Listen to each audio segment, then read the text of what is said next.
Will Smith and Jay-Z. Will Smith and Jay-Z have just made a business deal with a company called Landis. And Landis is a company that is designed to help people rent to own in order to buy their own home. And a scholar by the name of Nikole Hannah-Jones, Nikole Hannah-Jones at Howard University, is now referring to Will Smith and Jay-Z as predators. She's saying that their business deal is predatory. I want to break some of this down for you tonight on drboystv.com, the home for intelligent Black people. So I want you to get comfortable, buckle up your seatbelt. We're about to get started right now.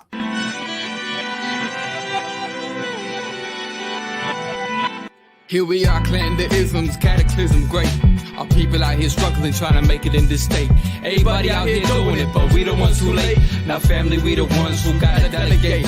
Get that money in the power, never be fake. Stick to co-sign for 3. What did he say? Create jobs, support our own. Educate the same and buy back your home. Got 3 degrees, triple 10. 3 PhDs, now we on the CNN. DBTV, let's talk about negligence. Ignorance is bliss, but we can turn it to intelligence. Please, none of what you hear, half of what you see. Let's break it down here on Dr. Boyce TV. Here we are. Hey, what's going on, guys? What's going on? My name is Dr. Boyce Watkins. Welcome to drboystv.com, the home for intelligent Black people. On this platform, we talk about Black economics. We talk about things happening in the Black community. And we break it down. I like to break it down for you in a way that does not insult your intelligence. I don't believe Black people are stupid. I believe that we are meant to be very intelligent, very smart. I also believe that we are supposed to put ourselves first. I believe that our community is our top priority, as it should be all the time. And I believe that we can solve our own problems. And that is the B1 philosophy. That means Black first. And if you agree that it's okay for Black people to put ourselves first, to build our own businesses, educate our own kids, do things for our own community, put a hashtag B and the number 1 in the chat, hashtag B1. That's the hashtag we use so that all the B1 people can talk to each other. Let's talk about this. Let me ask you, let's start with a yes or no question. So Jay-Z and Will Smith just made a business deal together. It involves a company called Landis, which does something really interesting, some rent to own type stuff, right? They basically help people buy homes by setting them up where they can rent the home from the company. The company will go out and actually buy your house for you, and then they will rent it to you for 2 years. And during that time, according to the agreement, they will take a portion of your rent and save it toward a down payment for a house. Well, after a couple of years, if you're ready, you go and you buy the house from the company. Now, first off, let me ask you this. How many of you, give me a yes or no, how many of you heard about this deal? How many of y'all heard about Jay-Z and Will Smith's new business venture? Give me a yes in the chat if you even heard about this. Okay. All right. So I see a few yeses and I see a few no's. Okay. So let me just kind of give you some background on this. Okay. So the company called Landis, as I mentioned earlier, Landis is a company that I took some time to Google and I looked them up to kind of see what they were all about. You know, what does Landis do? Could they be predatory? What's going on? It got my attention because Hannah-Jones, if you recall, Hannah-Jones was a sister who went up for tenure back. I guess she wanted to get tenure at the University of North Carolina. I do not think she has a PhD, though. I don't think she has a PhD, but she is a noted journalist. You know, she's done some good work. She actually created something that Alicia and I enjoy called the 1619 Project. And there's her picture if you want to see, you know, what a smart Black woman looks like. So shout out to Hannah-Jones for her excellent work.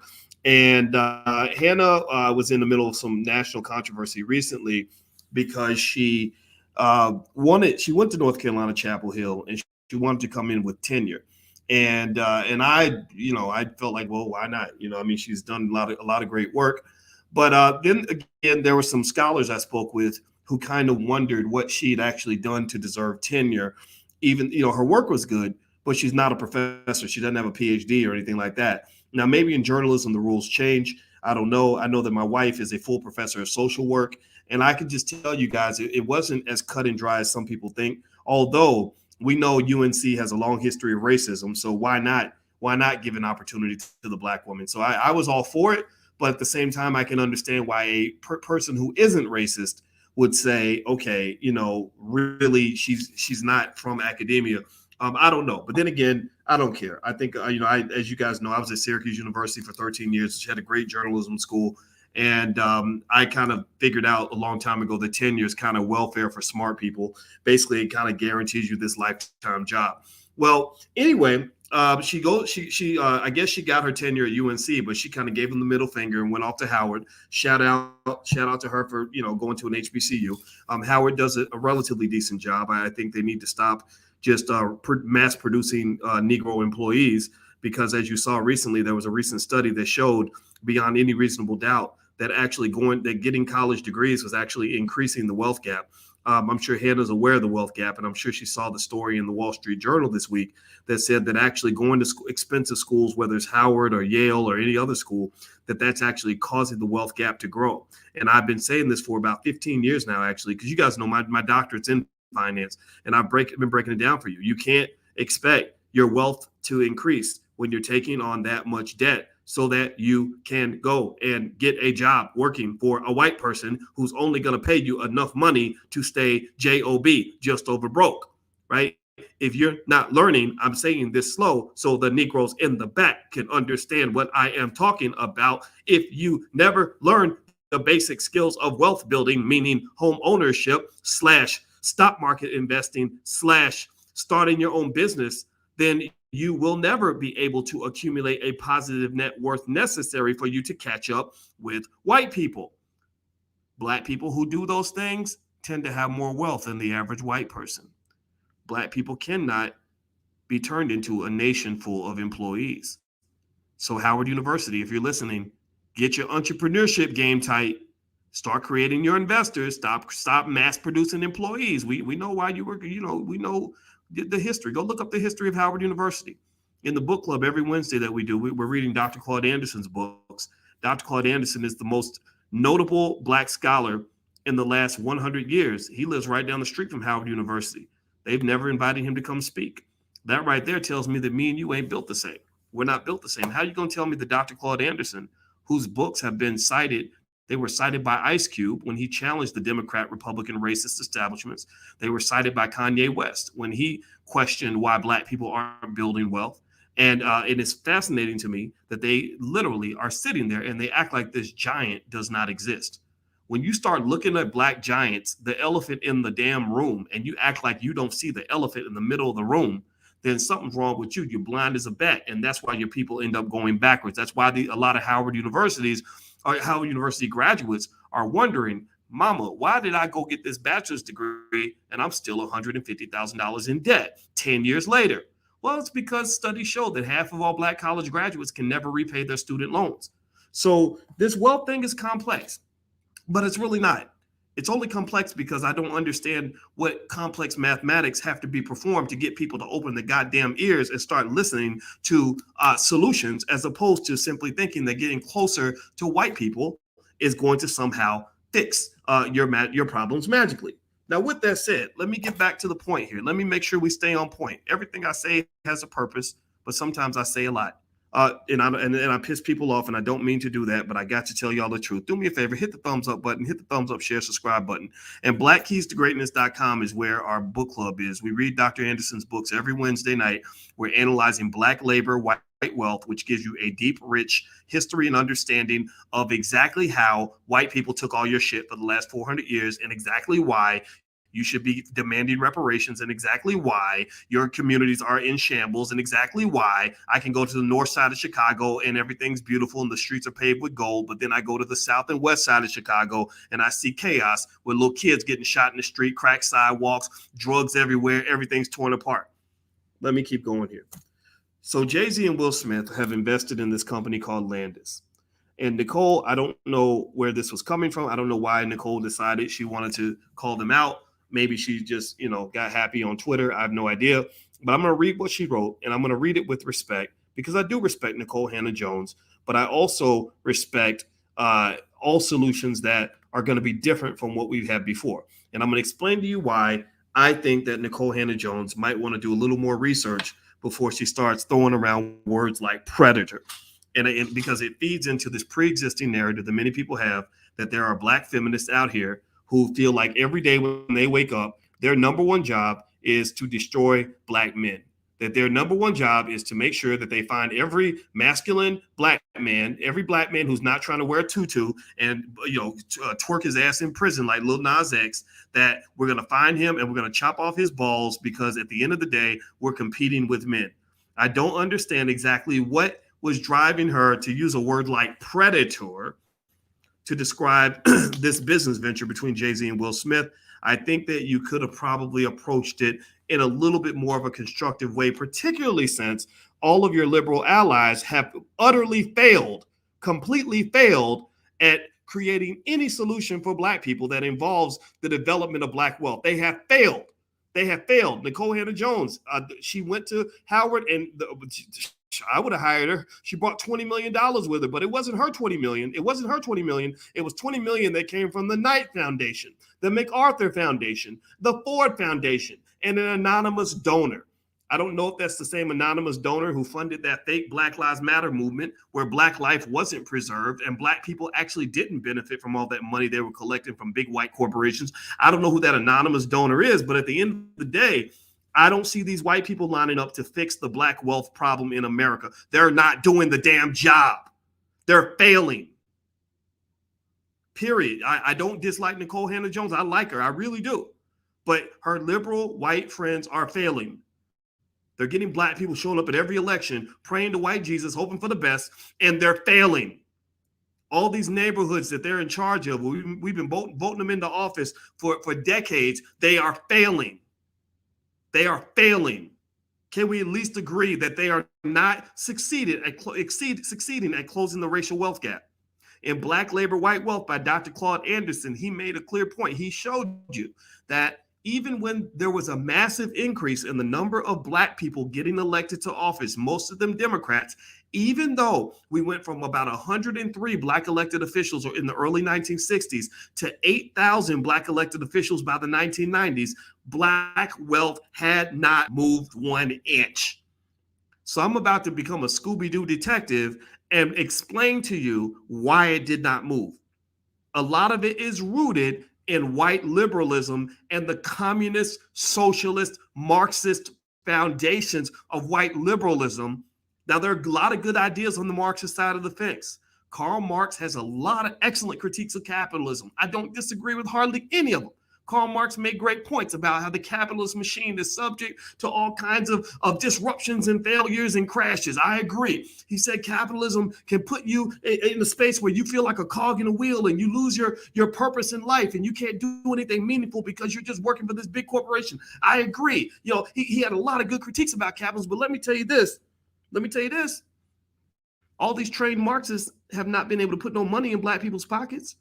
They haven't been able to help Black people build any wealth.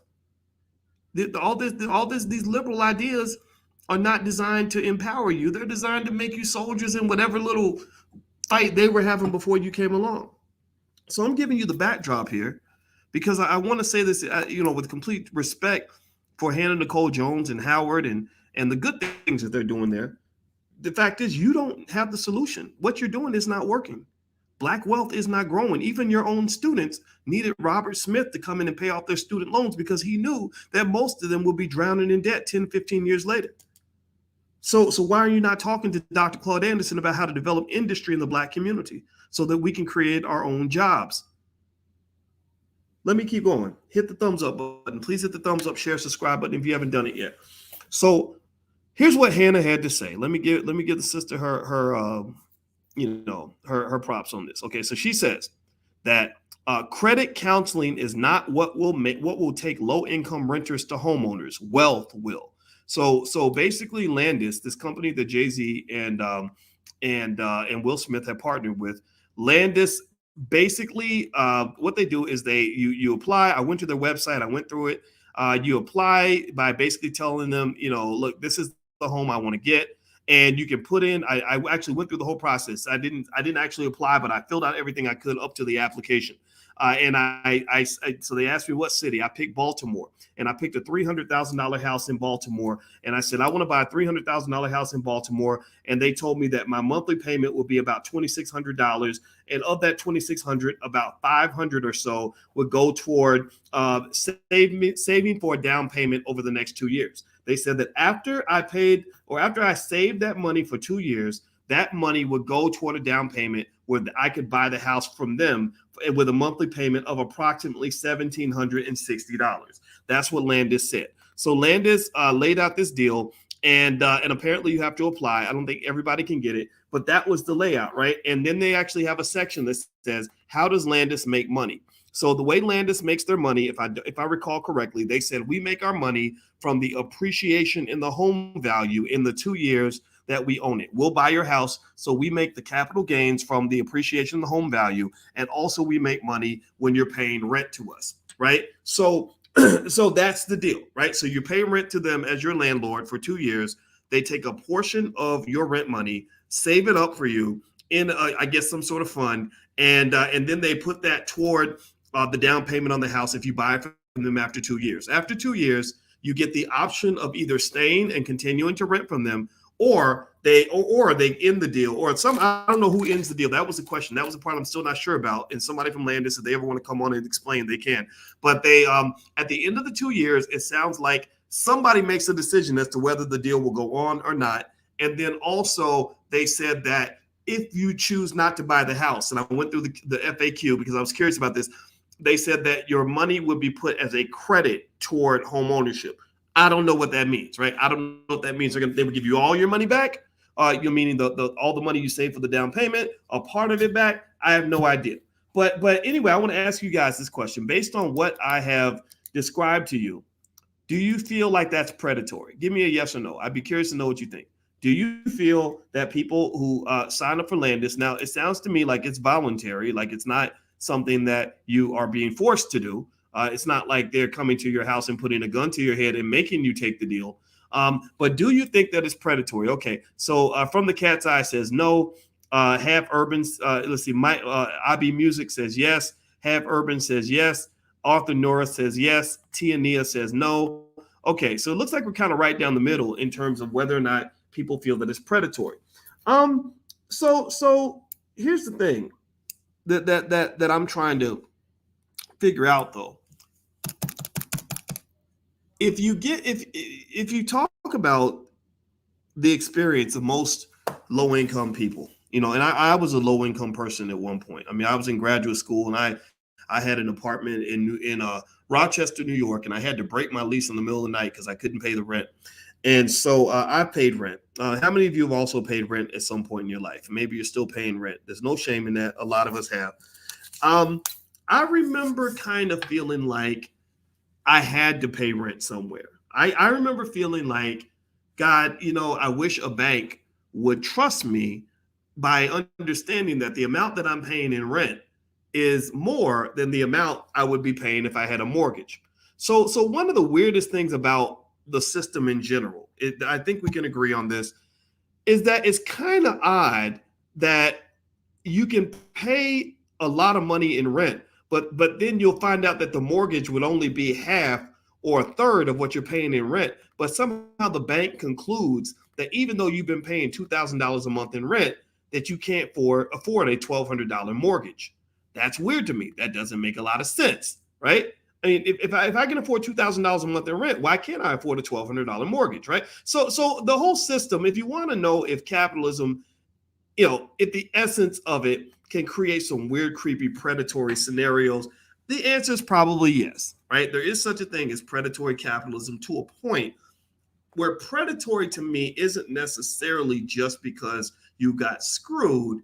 It occurs either because you were screwed by the fine print and you didn't know what you were signing and didn't have the financial literacy to understand the deal, or maybe you were screwed because you just had no other options, right? So the person that gives you that one option that you didn't have before, maybe they're not necessarily the predator. The system itself can be defined as being predatory. I don't disagree with that. We can all agree that capitalism, particularly in its purest form, is problematic and leads to slavery. Now, here's where I'm going to actually invoke something that a lot of my white liberal friends don't appreciate, this thing called personal responsibility. Now, I believe this. Look, if you go to Landis's website, there's nothing on the website that says that you have to sign anything with Landis. They seem pretty transparent in terms of explaining. They say, look, this is how we're going to make our bread. And this is how you're going to get your bread too. This is how you win and we win. This is a partnership. Yes, we're going to make our paper. We're going to make our profit. And that's okay. We're a company. We're going to make money. But you're going to benefit because you get to be a homeowner. Now, what happens if you miss a payment, John Taylor? That's a good question. I'm going to go look that up. Also, the interest rate, is it variable? Is it fixed? That's a good question as well. But assuming that it's, say, a fixed interest rate, and assuming that there's some sort of reasonable clause for, what happens if you miss a payment, I don't necessarily know if I would have seen this as a predatory opportunity. Because look, if you take Landis out of the equation, let's say I apply for Landis and I don't get accepted, what options do I have at that point? I mean, let's say my credit score is not good, I don't have money for a down payment, so I can't get a house. What am I going to do? Well, I'm going to go and I'm going to do what most people do. I'm going to go get me an apartment and I'm going to pay rent. The rent will not be part of any rent to own option. The rent will not lead to my eventually having the opportunity to buy a house. The rent will basically be the landlord inserting an iron rod up my butt for the next 5 or 10 years, where by the time I'm done, I literally will sit down and say, my God, I paid this man $2,000 a month in rent for the last 10 years. That's 120 months. So I'm trying to do the math. Is that $250,000 or something? 24,000. Yeah, about a little bit less than $250,000, which would have easily grown to maybe $750,000 or more if I had been able to put that money in an S&P 500 mutual fund, or perhaps even put that money into owning my own home. Right. So we can all agree, I think, that if you got your government, again, all these white people you keep voting to put in office, and some of these black people who are working on behalf of the Democrats, if they simply open the door to really creating opportunities for black people to access capital, a lot of these problems will go away. Right. Access to capital is one of the biggest problems that we have, not just as black people, but if you talk about low income people like that, that's a big issue. And one area where I'm not particularly in alignment with a lot of the black liberals is that they want to save everybody. They want to talk about poor whites and Native Americans and gay people and everything else. I don't want to talk about none of that shit. I want to talk about black folks. I'm B1. Fix our issues first, and then we could go start talking about everybody else. I'm tired of putting everybody else's needs ahead of our needs. I'm tired of waiting on everybody else to get their seat at the table before we get our seat. I'm tired of everybody else getting their reparations along with ours. No, focus on us. Get us our money first, and then I'll support anybody else getting what they deserve. So at the end of the day, when you really look at this is an easy thing to resolve. You've got a fundamental problem that you've got big white universities that will loan you, and some big black universities too, that will loan you $100,000, $200,000 to go to college, but won't loan you $30,000 to start a business. They won't loan you $50,000 for the down payment on a fucking house. What is going on right here? They'll loan you all the money that you need to go deep in debt to get a damn college degree, but won't let you go in debt to become a wealth builder.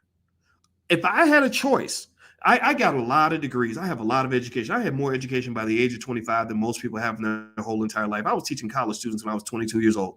So I got a lot of education. But do you understand me when I tell you that I would have traded damn near all those degrees if you'd have gave me a capital base of about $250,000 at the age of 25? Because with that $250,000 capital base, I could have become a homeowner. With that capital base, I could have become a business owner. With that capital base, I could have become an early stock market investor, buying shares of Amazon when they were $50 a piece. Do you understand how many things I could have done with that money? That I could not do by being a smart Negro with no capital at all. I had no money. I had lots of education, but I had no capital base. So allowing people access to capital is one of the most important things you can do. So going back to Landis and this deal with Jay-Z and Will Smith, I think that if you use a term like predatory, which I think was unnecessarily vicious, and again, it feeds into my suspicion that Nikole Hannah-Jones might be in that liberal feminist category, which means, if you're a straight black man, you can't do nothing right except agree with them. I really think that it didn't have to be that nasty, right? I also think that, unfortunately, and this is the reason why I'm not a liberal, and I don't know, maybe I'm a little conservative. I have no idea. I'm not a Republican. That's for sure. But I can't run with the liberals because the liberals are always putting people into the victim box, and there are people who don't realize how much you're being crippled and handicapped when people put you in the victim box. And what do I mean by that? Well, if you want to refer to Jay-Z and Will Smith as predatory for investing in Landis, but yet Landis has done everything that they can on their website to say, hey, look, we're going to be transparent. Look, you don't have to do this. That's the first thing, right? We're not forcing you. But hey, if you want to sign up, here's what it is. Here's what you do. Here's what we do. Here's how it works. If you go to their website, seriously, I'm actually show you a screenshot of the website. The most they can do is be transparent. The most they can do is tell you what it is. So let me show you. So look, here it is. Now they got black people on here, so you know who they targeting. They're targeting us, right? So okay, how it works: success stories, coach app, home calculator, about. And then they give you an FAQ. What does the FAQ say? What is Landis? How does Landis work? You apply on our website and get pre-qualified. You pick your dream home with one of our partner agents.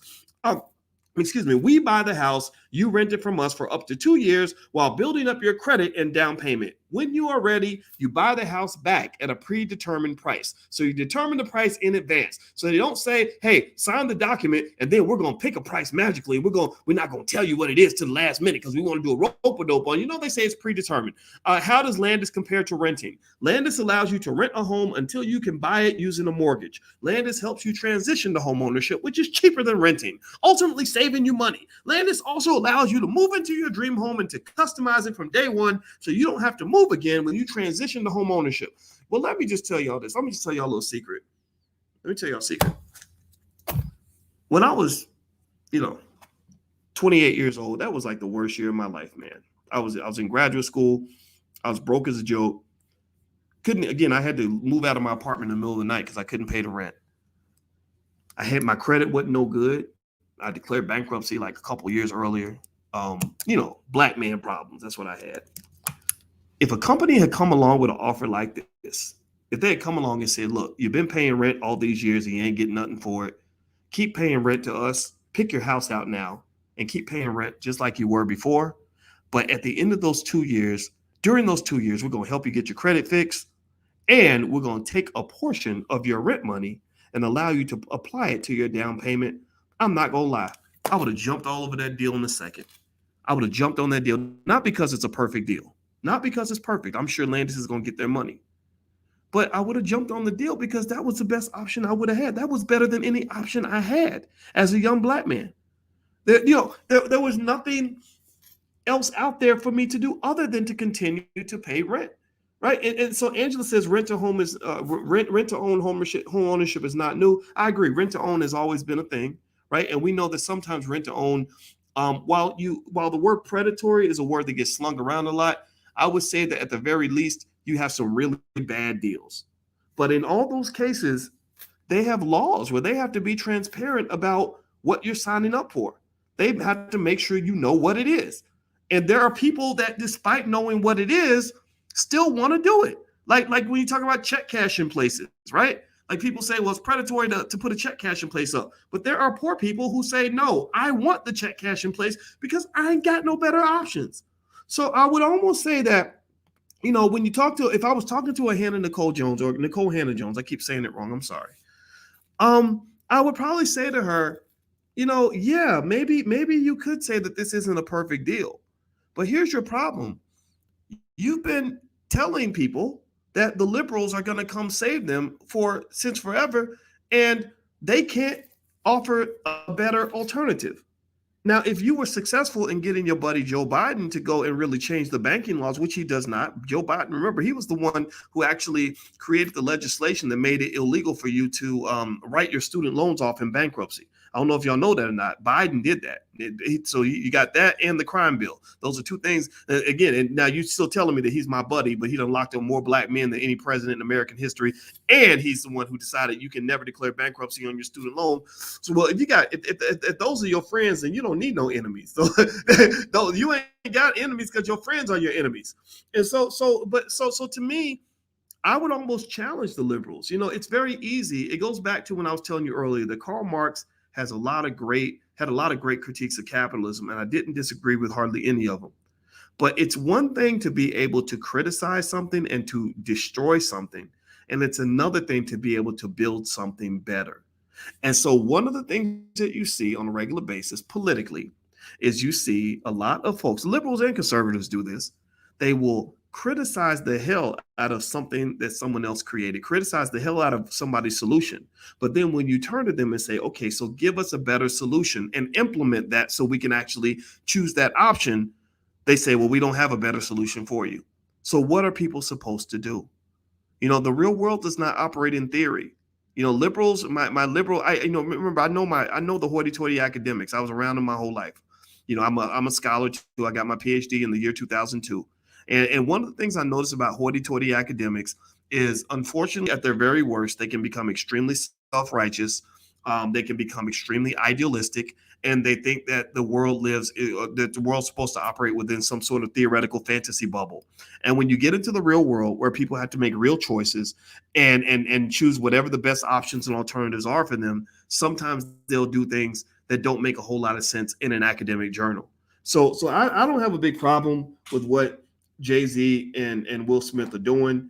I think that by Nikole Hannah-Jones sort of talking about the customers as if they are victims, I think that we need to stop sort of accepting this idea that we are too stupid to read a contract. I think that we have to stop accepting the idea that even when somebody tells us exactly what it is, that somehow that still makes them a predator. Look, it's like if I'm a man who's looking for a wife and I meet a pretty girl and I say, hey, I'm looking for a wife. And the woman says to me, well, I don't want a husband. I'm looking for a one night stand. And I say, but I'm looking for a wife. And she says, yeah, but I'm looking for a one night stand because my name's Cardi B and I just want to get it in. And then let's say I sleep with Cardi B that night. And then the next day I say, well, I thought you were going to be my wife. And she says, Negro, I told you I only wanted a one night stand. And then I say, oh, I'm a victim. You victimized me. You're a predator. You took advantage of me. I wanted a wife and you gave me a one night stand. No, she told you what it was, you dumbass. She told you what it was. So what I'm saying to you at the end of the day is that, look, the most you can require of any legally operating business is for them to tell you what it is, tell you what you're signing up for, what you're getting into. That's the most they can do. And if you still sign up knowing what it is, and then it doesn't work out for you, how the hell are you a victim again? Who told you that you're a victim? See, some people sit on the victim box and they won't get off that box. And that's a thing that I will tell you, I promise you, on a stack of Bibles, 100 feet high, Black people, you will never be able to win economically if you are always running for the victim box. You ain't stupid. You're not mentally ill. You are capable of reading contracts. You are capable of making intelligent decisions. And I can understand every reason why a logical human being would sign up for something like Landis and not feel like they were being victimized. They might say, hey, this ain't the cleanest way to become a homeowner, but it works. It's not the most efficient pathway to home ownership, but I'm glad I did it. I can see somebody really saying that. Okay. So that's my 2 cents on it. I think that it's kind of I really don't like this idea that we've allowed people to intertwine Blackness with leftist ideologies. I don't like that. Everything is coming from Marxism. I think Black Lives Matter was the lady running Black Lives Matter was a trained Marxist. That's why if you went to the Black Lives Matter website, it was completely muddled with all this transgender gay language that had nothing to do with being Black. I mean, don't get me wrong. We got gay Black people and I love y'all too. Y'all are always welcome to the platform.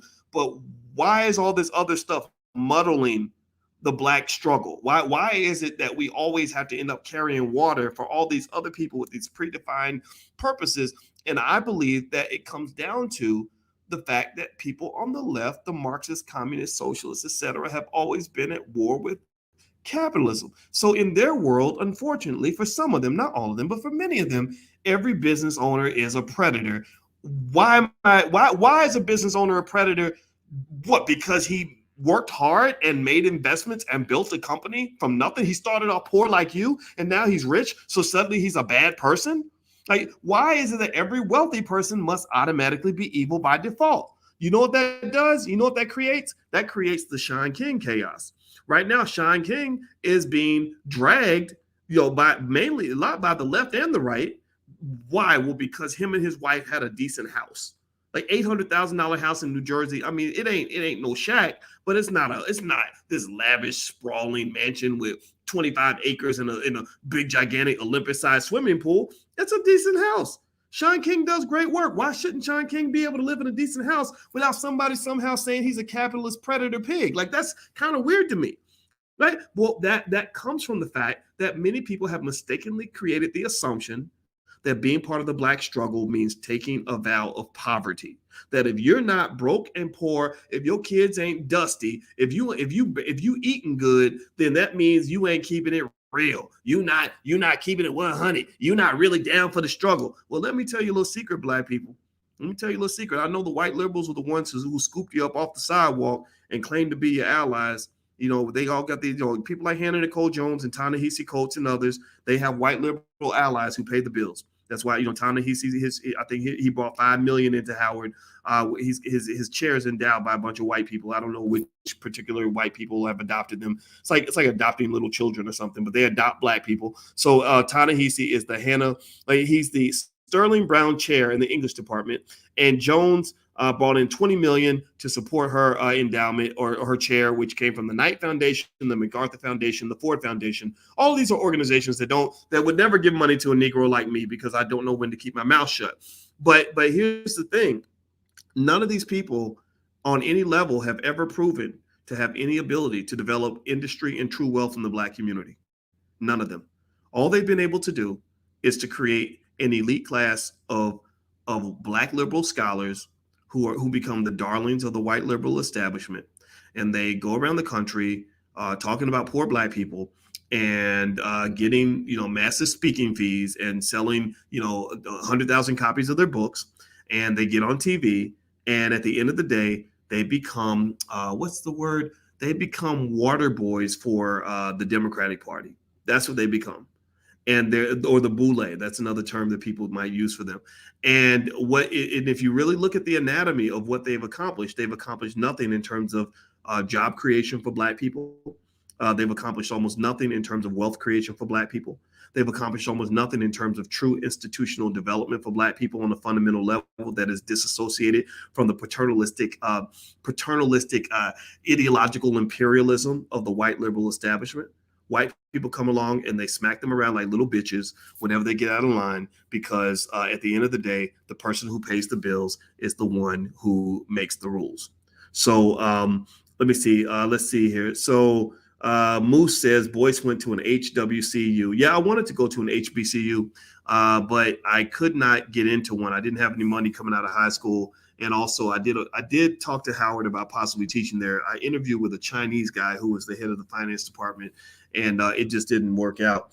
But I decided that instead of going to teach at an HBCU, I wanted to create one. So we created the Black Business School. We have 142,000 students worldwide. Most of them pay less than $500 total.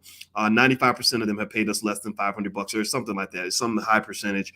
And so you can actually get started for free.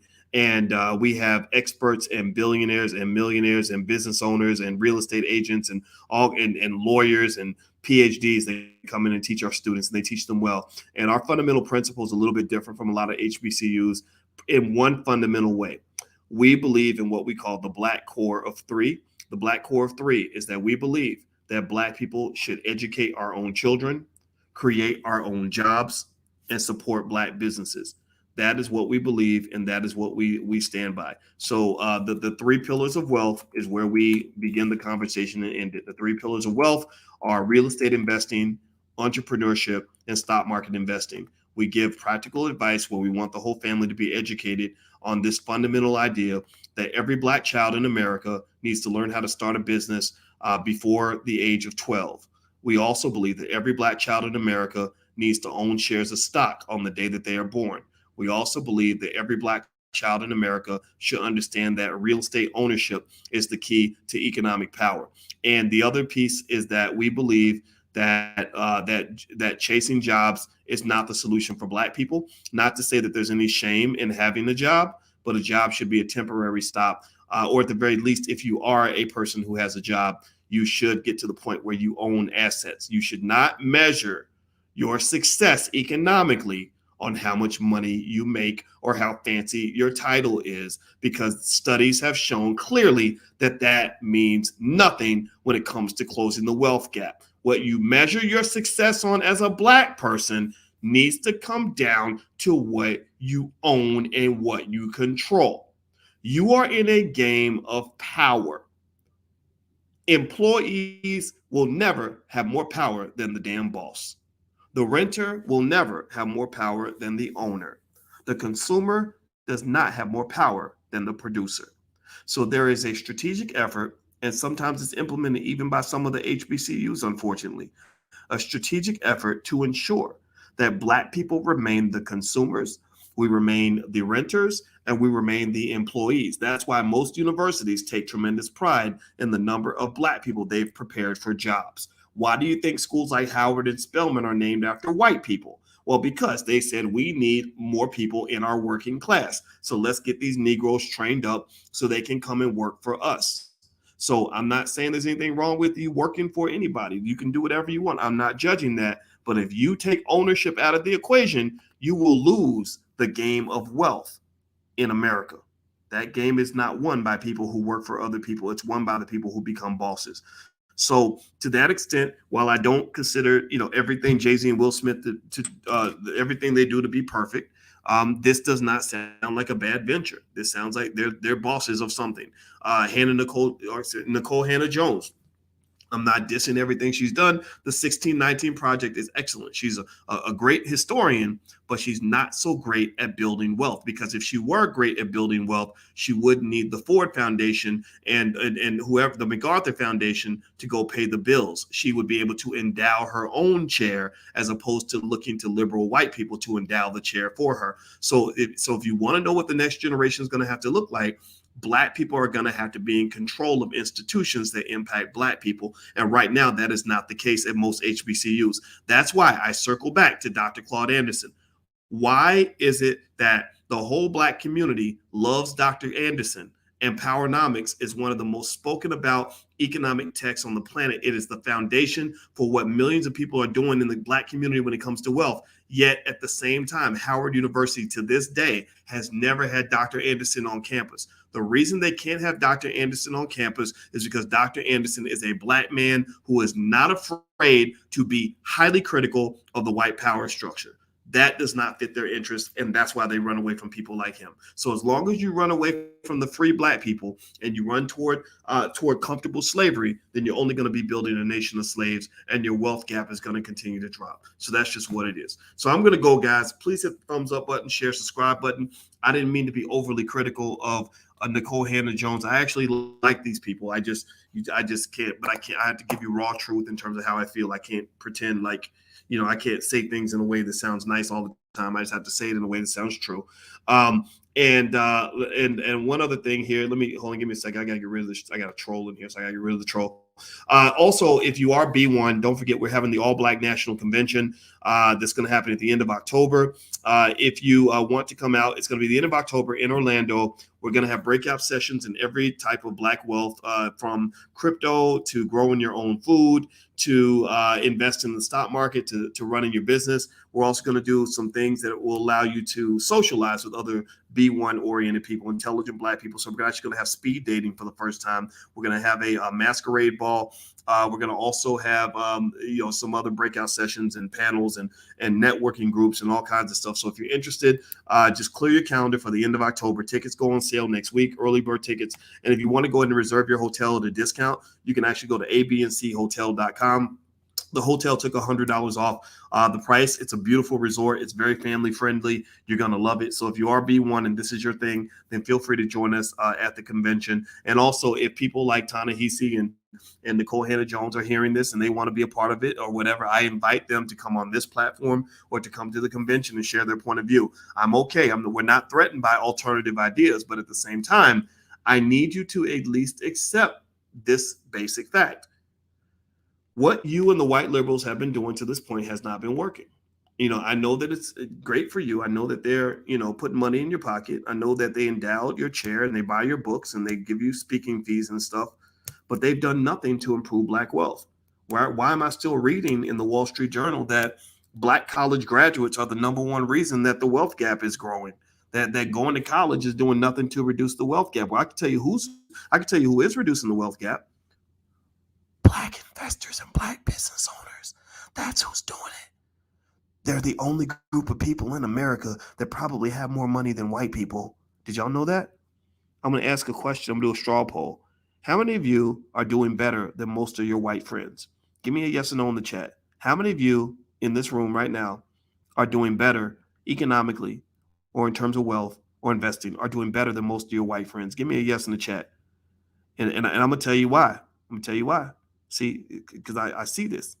You know what? I was in the Uber tonight. Me and my wife went to see this group called Infinity Song. I talked about them on my Instagram. My Instagram's The Real Boyce Watkins.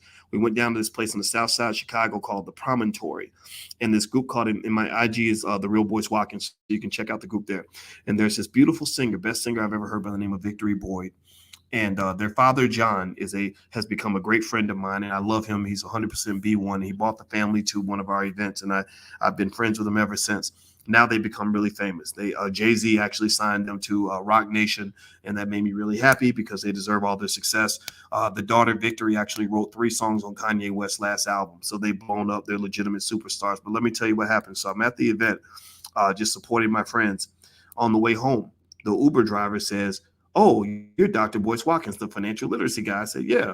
He said, "Oh man," he said, "I'm making financial moves because of you." He said, he's telling me about the business he started. He was talking about the investments he's making. He talked about the things he's teaching his son.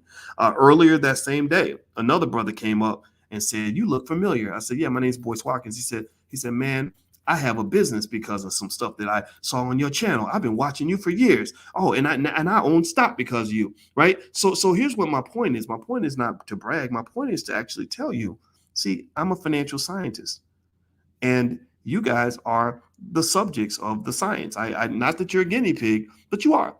And I look at you, I look at the data. And when I see you in the streets and you're telling me that you're buying shares of stock for your children, you tell me that you bought your first home, when you tell me that you started your first business, I'm seeing what this is doing. I'm seeing that you're feeling empowered for the first time in your life. I'm seeing how this is changing your life. Why is it changing your life? Well, because you're doing something different. You're not following standard Negro protocol, which you call the SNP, the standard Negro protocol. The standard Negro protocol is go to school, work hard, go deep in debt so the white man will give me a good job. That doesn't work. And I've been telling you guys for years that does not work. It does not mean college is for suckers. I'm not saying that at all. It means college is irrelevant. That's what it fucking means. It damn near means college is damn near irrelevant if you haven't handled the basics. It doesn't mean it's always irrelevant, but it can be irrelevant if you go to college and you get a skill. And even if you get a good job, if you learn nothing about wealth, then you don't understand basic things like it's not how much money you make, it's how much money you keep. And it's also what you do with that money that you keep that determines what your wealth is going to be. That income doesn't mean anything without putting it into the context of wealth. Wealth is the key. Wealth is the one thing that if we can get it through our thick heads, that's what we need to focus on, and developing businesses and industry and investment capital for our people, that's going to get us ahead. And so do you want to know why I changed my whole mindset on Jay-Z? I used to be so critical of Jay-Z, and I felt I was real annoyed with him about 7-8 years ago. I became more supportive of Jay, not completely though. I don't agree with everything he does, but I became more supportive of Jay when Jay seemed to be trying to help people understand that message. Will Smith, I've never met Will Smith, but I talked to his brother Harry, and I talked to his brother Harry twice. Each time we talked for about 2 hours. And talking to Harry reminded me of why the Smith family is so successful. These are very smart Black people. They are very smart. They're not stupid people. Harry is a financial expert. So when Will was making all that money from all those movies he was doing, Harry was the financial guy who was making the investments with the money, from what I understood. He was playing a part in saying, okay, how are we going to flip this? How are we going to put this money in places where we can build an economic empire that will sustain the family for many generations? And so these things don't happen by accident, y'all. I'm just telling you. Like the answers are right in front of us. The biggest challenge we have right now is the battle against all the propaganda that's designed to keep you broke and stupid. You have a lot of propaganda out here. You got the liberals that are constantly telling you that you're a victim. You got the rappers telling you to go out and create babies, mamas, and kill each other and get high on dope and throw your money away. You've got the school system that's training you how to be an employee and nothing else. And you got to circle around all that propaganda to get to the sweet spot. The sweet spot is when you start talking about wealth. That is when you're going to become successful. That is why in this space, there is no wealth gap on this platform. Those of y'all that have been listening to me more than 3 years, that have done at least 5% of the things I've talked to you guys about since 2017. I've been talking to you for 20 years, but even if you've been here since 2017 and you've done 5% of what I've said to do, you are probably doing as well economically as the average white person. So the wealth gap does not exist in this space. The laws of economic gravity, socioeconomic gravity, those laws don't apply in this particular space. Why? Well, because you are different. You are special. You're doing something different from everybody else. That's why your family is better off than everybody else. Let's be solution-oriented, Black people. Let's stop sitting around complaining about the problem. Let's fix the damn thing. You can fix it. So I got to go. Final conclusion. I don't think there's anything wrong with Will Smith and Jay-Z's venture. I think that Nikole Hannah-Jones should use more appropriate language and stop using that word predator. You sound like somebody from the Me Too movement, because everybody's trying to call the black man a predator, and we don't need any more of that shit. And also, if you can't talk respectfully, then let's not even talk about it. And then also remember this. If you can't create a better model, then all you're doing is complaining. It's time for us to create models and to solve real problems and stop complaining about other people's solutions. So I gotta go, guys. And I'll also say I didn't mean to be mean to Hannah. I just kind of had to tell the truth. So have a good night, everybody. Hit the thumbs up button, share, subscribe button. My Instagram is right there. It's The Real Boyce Watkins. Also, this podcast has an audio version. It's the Dr. Boyce Breakdown. If you look up the Dr. Boyce Breakdown on Spotify, you can find it that way. And if you want to reserve your hotel for the All Black National Convention, it's going to be at the end of October. You can go to abnchotel.com, and that's where you can actually reserve your hotel and lock it in. We're going to be there for the 29th through the 1st of November, and it's going to be a lot of fun. So I hope you guys will join. Hit the thumbs up button. I'll see you soon. Take care. Good night. Peace.